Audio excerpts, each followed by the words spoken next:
ஆதம் அலைஹிஸ்ஸலாம் 40 முறை நடந்தே ஹஜ் செய்தார்கள் அப்படின்னு இருக்குதே, இதுக்கு ஆதாரம் இருக்கான்னு கேட்கிறாங்க. அதாவது இதுக்கு சில செய்திகள் சில நூல்கள்ல பதிவு செய்யப்பட்டு இருக்கிறது. என்ன பதிவு செய்யப்பட்டிருக்குன்னு கேட்டா, அதாவது பைஹகி ஷுஅபுல் ஈமான் என்கிற நூல்லையும் இன்னும் சில தபரியுடைய தாரீஹ்ங்கிற நூல்ல இன்னும் சில நூல்கள்ல எல்லாம் என்ன இடம் பெற்றிருக்குன்னு கேட்டா, ஆதம் அலைஹிஸ்ஸலாம் அவங்க இந்தியாவுல தான் இருந்தாங்க.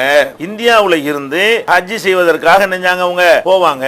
40 தடவை நெஞ்சிருக்கிறாங்க. இந்தியாவுல இருந்து ஹஜ் செய்வதற்காக அவங்க போய் கொண்டு இருந்தார்கள் அப்படின்னு சொல்லி ஒரு செய்தி பைஹகி அவர்களுடைய ஷுஅபுல் ஈமான்ங்கிற நூல்ல இருக்கிறது. இந்த செய்தியை பொறுத்த வரைக்கும் இத அதாவது வரலாற்று விஷயங்களை சொல்வதாக இருந்தால் வரலாற்று ஆதாரங்களை கொண்டு சொல்லணும். வரலாற்றுக்கு ஆதாரத்துக்கு முந்தைய செய்திகளை நம்ம சொல்வதாக இருந்தால் அதை யாரு சொல்லணும்னு கேட்டா, அல்லாஹ் சொன்னா நம்ம ஏத்துக்கலாம். அல்லாஹ்வுடைய ரசூல் சொல்வார்களேயானால் அவங்களுக்கு இது வஹீல வந்திருக்கும், அப்படி அதனால சொல்றாங்கன்னு நினைஞ்சிருக்கலாமே, ஏத்துக்கொள்ளலாம். அப்ப நபிகள் நாயகம் காலத்துக்கு முந்தி உள்ள சம்பவங்களை, வரலாறு எழுதப்படாத காலங்களிலே உள்ள சம்பவங்களை யாராவது சொல்வதாக இருந்தால் அப்ப குர்ஆன்ல இருந்தா தான் நம்ம அதை வரலாறு என்று ஏற்றுக்கொள்ளணும். இல்லனா நபிகள் நாயகம் ஸல்லல்லாஹு அலைஹி வஸல்லம் அவங்க சொன்னா தான் என்ன செய்யணும், அதை ஏற்றுக்கொள்ளணும். மார்க்க சம்பந்தமான ஒரு வரலாறாக இருக்குமேயானால், நபிமார்கள் தொடர்பான வரலாறாக இருக்குமேயானால், அந்த வரலாறுகள்ல நம்ம எதை ஏற்றுக்கொள்ள வேண்டும் என்று சொன்னால் குர்ஆனில் அது இருக்கிறதா அல்லது அல்லாஹ்வுடைய ரசூல் சொன்னார்களா, இதை நம்ம பார்க்கணும். இதை சொன்னது யாருன்னு கேட்டா ரசூல் ஸல்லல்லாஹு அலைஹி வஸல்லம் சொல்லல. ஆதம் அலைஹிஸ்ஸலாம்